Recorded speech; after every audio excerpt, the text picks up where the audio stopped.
Good morning and welcome to the F Word Finance, where we talk about everything finance. And we're in the year 2024. Time is flying by. We're already in the second week. And as I say, life is short, but also it's actually the longest thing that you will ever do. So I'm in the head office in Pretoria this week. And joining me is Ruvan. He's also in Pretoria, but he's at his house. And PJ is still on holiday. I mean, schools are only opening next week, so he's only returning back to the office in next week. But also joining us today is our new intern, Zuan. He is visiting Bovest, or actually joining Bovest for this year, really to only decide whether the financial industry is for him. So he's going to study BCom part time, and he really wants to join us to see what it's actually like in practice before he starts the journey in the financial industry or not. And Ruben, that reminded me of like a quote of the week. And the quote of the week is something like, it doesn't matter if you climb the mountain only to realize you've actually climbed the wrong mountain. And I think we are at a place in our lives where everybody is setting goals for themselves, which is a great thing. You have to set goals for yourself. You have to want to get somewhere. But before you actually set goals, you need to decide whether you are on the right path, whether you are climbing the right mountain. And I saw this with meetings I had the last month with clients that they actually said to me, you know what, Theo, I actually reached all my financial goals, but yet I'm unfulfilled. And that is, for me, it was so clear that not a lot of people know which journey they are actually on. Are they really climbing the right mountain? And I think society and social media makes it even more difficult. We see people reaching certain levels or reaching certain goals, and we think that that's the goals we need to reach. Or our parents say we should do follow that direction, or our friends say, "Why don't you do this?" And then we kind of lose ourselves in this whole process. So before you start setting your goals, you need to realize what is important for you. What's the mountain you want to climb? Is it to chase financial security? Is it to spend more time with loved ones? Is it to have the freedom to travel when and where you want to? So that before you set your goals, that for me is so vitally important to realize, right, I'm going to climb this mountain. And once you've realized that, then yes, set yourself certain goals to reach the top of the mountain. And then I recommend to break it up into short, medium, and long term goals. In financial terms, a short term goal will be anything from 1 day to 1 year. Medium goals will be from 1 year to 3 years. And the longer term goals will be from 5 years onwards. And it's very important to set yourself goals. And that's the first thing we start with when we speak to clients. What is your goals? Because only then can you set a financial plan for yourself, an investment plan where we divide your money into certain investment pockets that will speak to each of those certain goals. So once again, very important, first decide which mountain you want to climb. And then when you've decided, when you know which mountain you want to climb, then you only set yourself short, medium, and long-term goals. Ruvan, over to you. You also have something about setting a goal. It's a personal goal that you want to obtain. Please enlighten us with that. Yeah, thank you, Geo. Welcome to the Pretoria office, and also welcome to Zuan. Yeah, so I'm actually also speaking about goals. When I was thinking about this, I initially thought it would be a dream of mine, but yeah, exactly like that. We'd rather see it as a goal than a dream. So one of these goals for me, a lot of people will know that at the beginning of every year, there is the Dakar Rally. I have had this dream for quite a while to take part in at least one Dakar Rally in the motorcycle part of the race.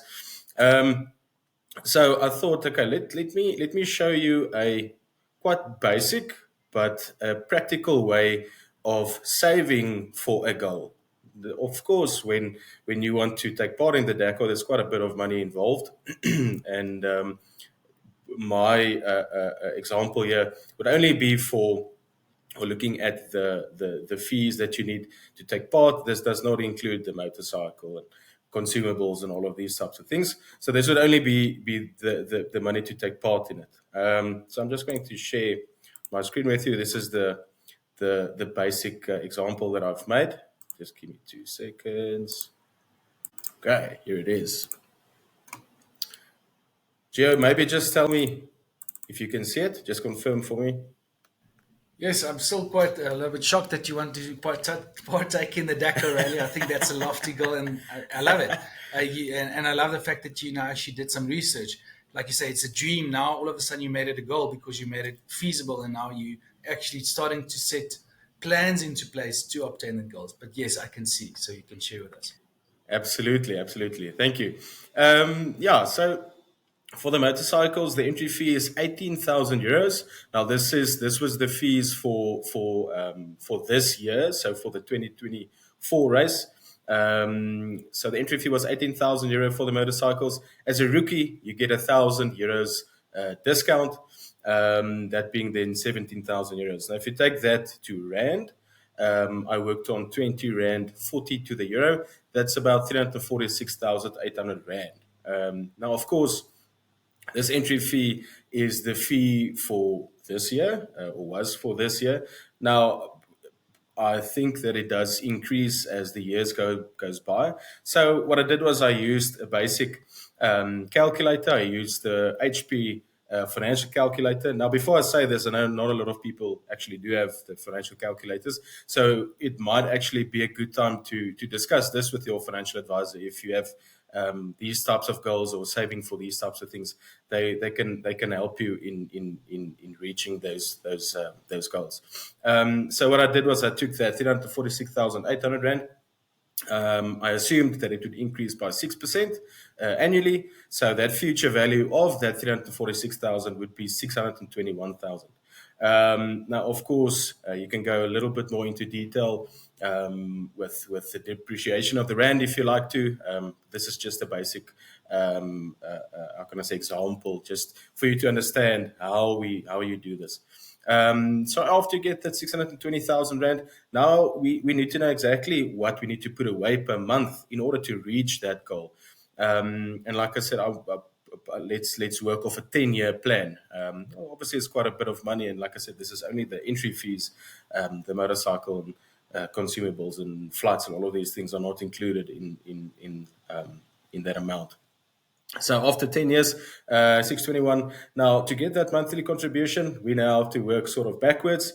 We need to get that monthly payment. So, like I said, we assume. So one of the assumptions we make is, let's say, over the next 10 years, we get annual interest of 8% on the amount that we invest. So over 10 years, at 8%, you'll have to invest 3,372 rand and 32 cents in order to reach that goal of 621,000 rand in that 10 years. So that's like I said, just a basic example, but that's how you save for a goal. And this may include anything. This may include saving to buy a house or just as a deposit for a house, and even for your own retirement. You can do these types of calculations for your own retirement as well. Looking for a future value that's based on your current income, and you can work backwards to get to that monthly contribution in order to reach those goals. So like I said, and exactly like Gio said as well, now this has probably more become a goal than a dream, and let's work towards it. Luckily, I have the sort of the expertise to do these things. so I think definitely it's a good time to see your financial advisor if you have these types of goals. Let them help you reach those goals and tell you exactly what is needed in rand terms to reach these goals. Thank you, Joe. Great, thank you, Ruvan, and I love that because it's very personal. You know, you made it. It's very personal. It's very detailed. You want to go to the Dakar Rally, and that's why I know you kind of will succeed to save that money because it's personal, and you will be willing to sacrifice that. I see a lot of people who think they have goals, but after month 2 or month 3, they don't want to contribute anymore because it wasn't like a personal goal for them. And 100%, that's where your financial advisor should get in. They should be able to help you to reach your goals, whether it's retirement, whether it's going on to the Dakar Rally, whether it's to travel. They should be adding value to that, not just sell you a product or say this is the investment you should be in. They should first ask you what's your goals. Then only can they advise into where you should invest. So thank you for that, Ruvan. Good luck to everyone setting goals for the new year. It's very important. Set goals, write the goals down, make sure it's very personal for you, and then your chances of success will be that much higher. All the best. We'll chat next week. Thank you.